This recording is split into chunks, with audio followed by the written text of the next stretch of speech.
할렐루야. 12월 14일 수요일입니다. 전도서 말씀 3장 16절부터 끝절 22절까지 말씀을 읽고 은혜 나누도록 하겠습니다. 또 내가 해 아래에서 보건대 재판하는 곳 거기에도 악이 있고 정의를 행하는 곳 거기에도 악이 있도다. 내가 내 마음속으로 이르기를 의인과 악인을 하나님이 심판하시리니 이는 모든 소망하는 일과 모든 행사에 때가 있음이라 하였으며, 내가 내 마음속으로 이르기를 인생들의 일에 대하여 하나님이 그들을 시험하시리니 그들이 자기가 짐승과 다름이 없는 줄을 깨닫게 하려 하심이라 하였노라. 인생이 당하는 일을 짐승도 당하나니 그들이 당하는 일이 일반이라. 다 동일한 호흡이 있어서 짐승이 죽음같이 사람도 죽으니 사람이 짐승보다 뛰어남이 없음은 모든 것이 헛됨이로다. 다 흙으로 말미암았으므로 다 흙으로 돌아가나니 다 한 곳으로 가거니와 인생들의 혼은 위로 올라가고 짐승의 혼은 아래 곧 땅으로 내려가는 줄을 누가 알랴. 그러므로 나는 사람이 자기 일에 즐거워하는 것보다 더 나은 것이 없음을 보았나니 이는 그것이 그의 몫이기 때문이라. 그의 뒤에 일어날 일이 무엇인지를 보게 하려고 그를 도로 데리고 올 자가 누구이랴. 아멘. 감사합니다. 말씀을 읽으면서 이렇게 줄을 하나 잡고 있어야 됩니다. 위험한 곳을 갈 때는 허리에 안전 이렇게 띠를 띠고 이제 가지 않습니까? 우주인들이 우주 밖으로 나갈 때도 그런 어떤 과거에는 통신과 전기, 에너지, 그리고 산소 이런 것들을 공급하기 위한 줄, 그야말로 생명줄이죠. 그 줄이 이렇게 이제 연결되어 있습니다. 우주복에. 그게 끊어지는 순간 다시는 우주선으로 돌아갈 수도 없고 영영 우주 미아가 되어버리는 것이죠. 영적으로도 그런 끈이 이제 필요합니다. 요즘은 기술이 좋아서 우주선하고 우주선 밖으로 나와서 작업을 하는 우주인 사이에 그런 굵직한 이제 줄이 연결되어 있지 않습니다. 우주복 속에 배터리로 충분한 에너지가 또 압축된 공기들이 있고 또 무선으로 통신을 합니다. 그래서 많이 기술이 좋아졌고 우주 밖에서 이렇게 하다가도 압축 공기를 이쪽 저쪽으로 분사를 해서 그 힘으로 원하는 방향으로 비행을 할 수 있도록 그렇게 이제 되어 있습니다만 결국 보이지 않는 끈이 연결되어 있는 것이죠. 그 우주선 본체하고의 연결이 없으면 그 우주복만으로는 아무리 거기에 많은 기술과 상당량의 공기나 배터리의 에너지가 있다 하더라도 우주선 본체에 비하면 아무것도 아니거든요. 우리가 신앙생활을 할 때 예배를 마치고서 세상으로 나가지 않습니까? 집으로 가고 또 직장과 학교로 가고 그러면 거기는 본체에서 나와 있는 시간입니다.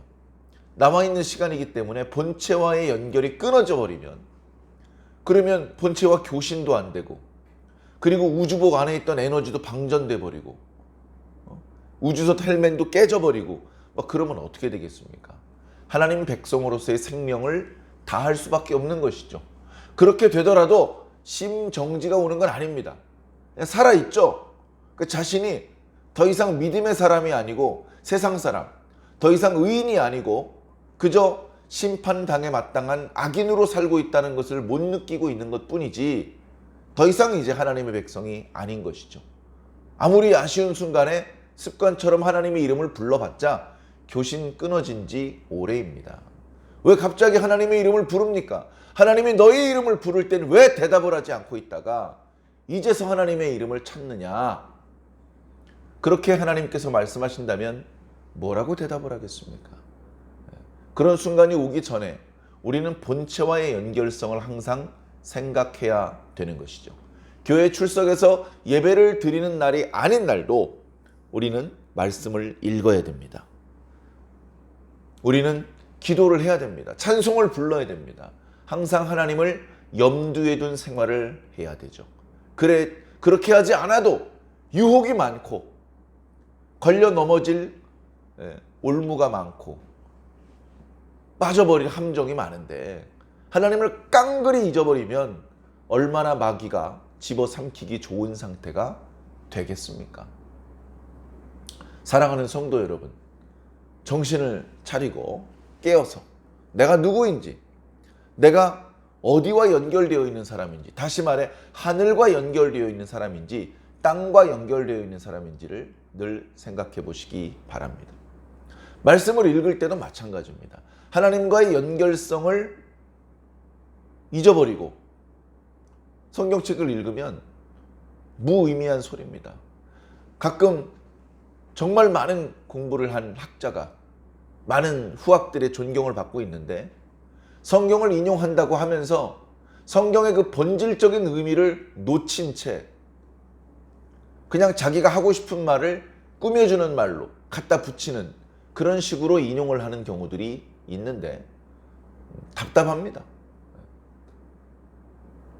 하나님의 말씀이 그렇게 정말로 구원을 받아야 되는, 그 말씀을 믿고 구원을 받아야 되는 하나님의 백성들만을 위한 것이 아니고 그런 죄인들을 위하는, 그들의 밥벌이를 위하는 그런 도구로도 쓰일 수 있습니다. 많은 사람들이 대학자가 하는 말을 듣고 그 성경의 본래 의미는 그런 거였구나 이렇게 또 오해하는 사람이요 속출됩니다. 하나님의 말씀을 그 본래적인 의미에 맞게 가르쳐주면 그런 가르침을 듣는 사람은 극소수입니다. 그래서 어쩔 수 없습니다. 하나님의 나라에 들어가는 하나님 나라 백성은 많지 않습니다. 많지 않습니다. 말씀이 선포되는 곳도 많지 않고 그 선포된 말씀을 듣는 자도 많지 않고 듣는 자 중에 믿는 자는 많지 않고 믿는 자 중에 실천하는 사람은 정말 드문 것입니다. 오늘 말씀에 보면 이 세상의 허무함에 대해서 이야기하고 있습니다. 하나님과 연결성이 없는 채로 말씀을 읽으면 열심히 노력을 하나 게으름을 피우나 다 똑같대. 의롭게 살든지 악하게 살든지 결과는 다 똑같대. 이제 이런 느낌인 것이죠. 그럼 죄인들이 죄를 지으면서 느끼던 양심의 가책 그런 거 느낄 필요 없다. 열심히 죄 지어라 너는. 그런 뜻입니까? 땀 흘려 일하는 농부 옆에 게으름 피우는 농부가 쎄 빠지게 일해봤자 나랑 똑같대. 이렇게 얘기하는 것은 일하지 말란 얘기입니까? 게으름 피우란 얘기입니까? 하나님과의 연결성이 없이 말씀을 읽으면 그런 결론을 얻는 사람도 틀림없이 나옵니다. 뭐야 이거? 대충 살란 얘기잖아. 그냥 젊었을 때 힘 있을 때 찐하게 놀란 얘기잖아. 안 그래도 찐하게 놀고 싶었는데 일하기 싫고 공부하기 싫었는데 잘 됐네. 그렇게 자기 마음대로 해석을 하는 그런 모습들이 얼마든지 나올 수 있습니다. 그래서 성경은 사람을 살리는 도구이기도 하고 죽이는 도구이기도 합니다. 날카로운 칼은 사람을 살리기도 하고 죽이기도 하는 것입니다.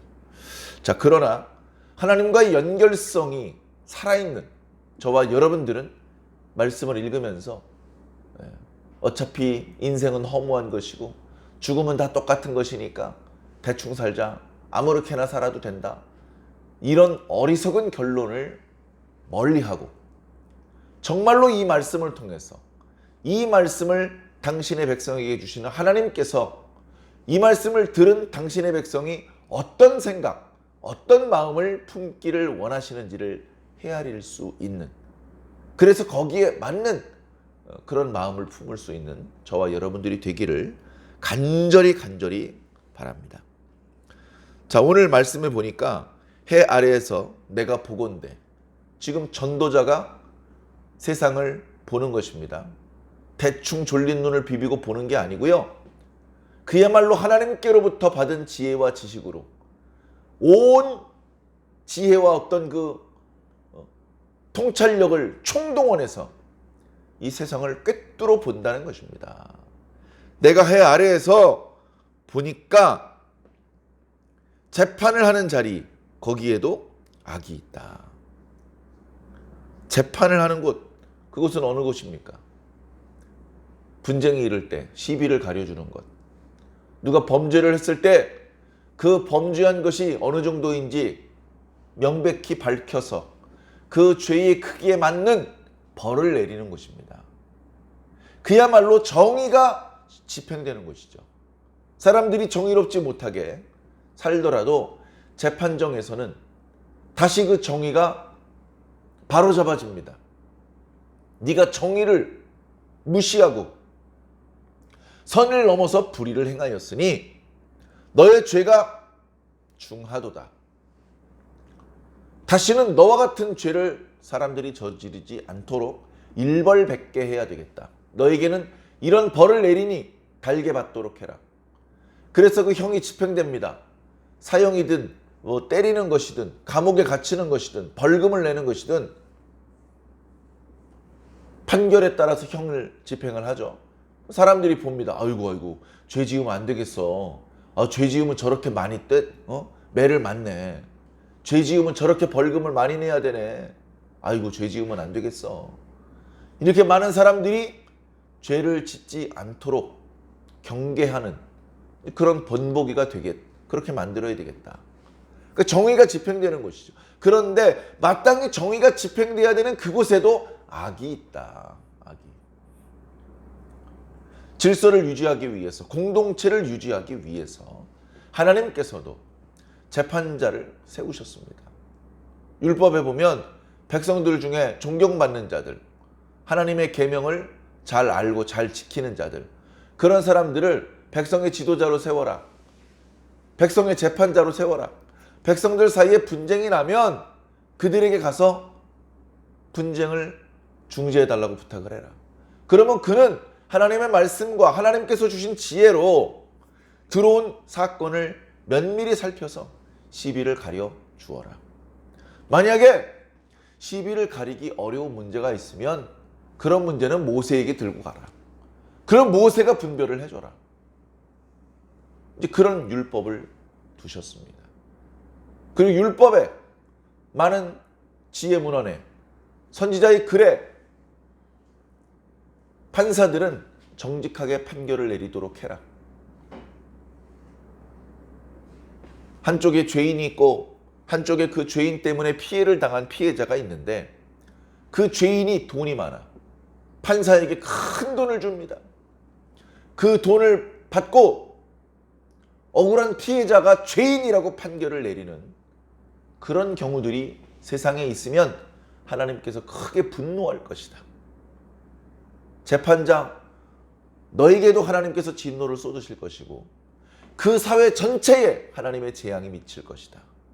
그런 경계의 말씀을 주셨는데 그런 말씀들을 주신 까닭은 사람들이 정의롭지 못하고 불의를 행하고 그렇게 뇌물에 눈이 어두워지는 경향이 있기 때문에 그런 것입니다. 거기에도 악이 있도다. 자, 그러나 계속해서 그런 불의한 재판만 이어지는 것은 아닐 것이다. 뇌물이 통하지 않는 그리고 가장 지혜로우신 재판장이신 하나님께서 의인과 악인을 심판하실 때가 오신다. 그들을 판결하시는 날이 반드시 온다. 그때가 되면 모든 불의가 해소가 되겠죠. 지금까지 정직하지 못하게 판결을 내렸던 재판장도 그때는 피고가 되어서 하나님의 판결을 기다려야 되는 신세가 될 것입니다. 진정한 재판장이신 가장 정의로우시고 정직하시고 그런가 하면 모든 진실을 꿰뚫어 보시는 하나님께서 재판장의 자리에 앉아 계시다면 누가 감히 그 앞에 고개를 들 수 있고 누가 감히 거짓을 늘어놓을 수 있겠습니까? 그런 날이 있기 때문에 그동안 억울한 재판 때문에 피눈물을 쏟았던 의인들의 눈물을 하나님께서 닦아주시고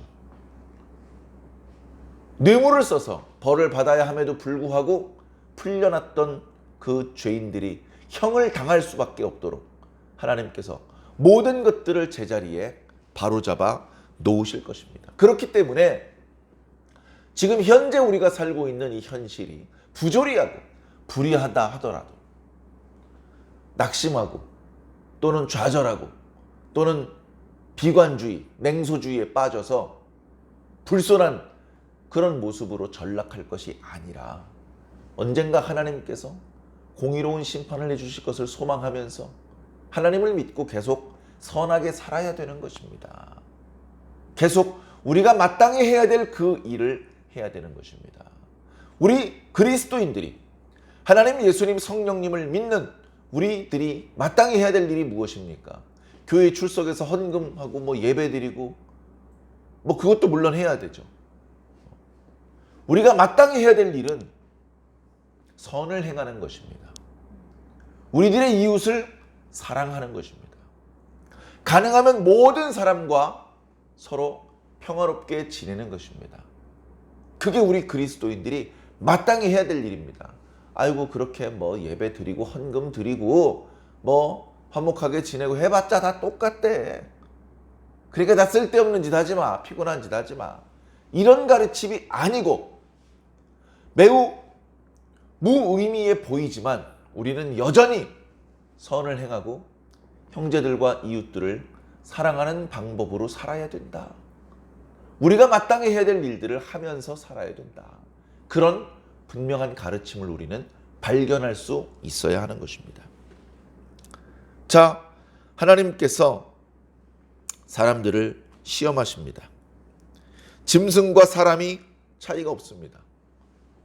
지나간 말씀에도 의인과 악인이, 지혜자와 우매자가 별로 차이가 없다. 우매자가 지혜자보다 못해야 되는데 지혜자가 우매자에게 없는 지혜가 있기 때문에 다른 결과를 만나야 되는데 다 똑같은 결과를 만나더라. 결국 시간이 오래면 다 잊혀져 버리고 말더라. 그러니까 굳이 지혜자가 될 필요가 없다. 지혜자가 되기 위해서 노력하고 애쓸 필요가 없다. 그런 가르침이 아니라는 것입니다. 그럼에도 불구하고 우리는 지혜자로 살아야 한다. 그런 가르침을 우리는 발견하고 배워야 되는 것이죠. 자, 오늘 말씀에 보면 짐승과 사람이 별 차이가 없다. 둘 다 흙으로 만들어져 가지고 흙으로 돌아간다. 사람이 뛰어나기 때문에 짐승은 죽지만 사람은 안 죽는다. 이렇게 말할 수 있으면 좋겠지만 그게 아니다. 짐승도 죽어서 흙으로 돌아가고 사람도 죽어서 흙으로 돌아간다. 물론 여기 호흡 또는 혼 이렇게 표현된 단어가 루아흐라고 하는 그런 단어인데 다 같은 단어를 쓰고 있습니다. 호흡이나 혼 다 같은 단어를 쓰고 있는 것이죠. 그래서 번역을 할 때 또는 그 말씀의 본질적인 의미를 우리가 생각을 할 때 좀 어려운 면이 있습니다만 또 죽는다는 것은 똑같지 않습니까? 코로 호흡을 하다가 더 이상 호흡을 하지 않고 멈춰버립니다. 그리고 그 육체 속에 들어있던 혼이 떠나가 버립니다. 바로 그것이 죽음의 상태를 말하는 것이죠. 짐승도 죽고 사람도 죽는다. 사람이 그렇게 대단할 게 있느냐. 사람하고 짐승하고는 다른 게 많죠. 언어도 쓸 줄 알고요. 도구도 쓸 줄 알고요. 짐승들 중에서도 일부 여러 가지 소리를 내서 의사소통을 하고 아주 단순한 수준이지만 도구를 쓴다고 합니다. 그러나 사람하고 비교가 안 되죠. 이렇게 원숭이들이 막대기를 들어가지고 먹이를 먹는다. 그 막대기 가지고 핸드폰 만들 수 있습니까? 우주선 만들 수 있습니까? 비교가 안 되는 것이죠. 인간은 언어를 쓸 뿐 아니라 하나님과 소통도 합니다. 영적인 존재이기까지 한 것이죠. 그런 탁월한 부분, 그런 부분을 이야기하는 것이 아니고 오늘 말씀에서는 특별히 죽음이라는 상황에 대해서는 똑같지 않느냐. 죽음에 대해서는 임금도 필요 없습니다. 장수도 필요 없습니다. 젊었을 때 천하장사, 씨름대회만 나가면 황소를 타가지고 오는 그런 탁월한 골격을 가지고 사는 사람도 안 죽을 수는 없는 것이죠. 한번 으르렁거리면 숲속의 모든 짐승들이 벌벌 떨 수밖에 없는 사자도 죽음 앞에는 힘을 쓸 수가 없는 것입니다. 그런 죽음이라는 상황 앞에는 다 똑같은 것이다.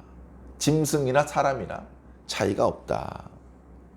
그것을 사람들이 보게 하셨습니다. 하나님께서.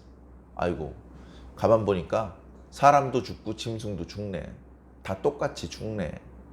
그걸 보게 하셨습니다. 그걸 보면서 아이고, 사람이라고 짐승보다 나을 게 별로 없구나. 그런 것들을 깨닫게 하셨다는 것이죠. 그런 깨달음이 그 다음에 어떤 감정으로, 어떤 태도를 불러와야 되겠습니까? 아이고, 사람이나 짐승이나 따로 별거 아니네. 우리도 짐승처럼 살자.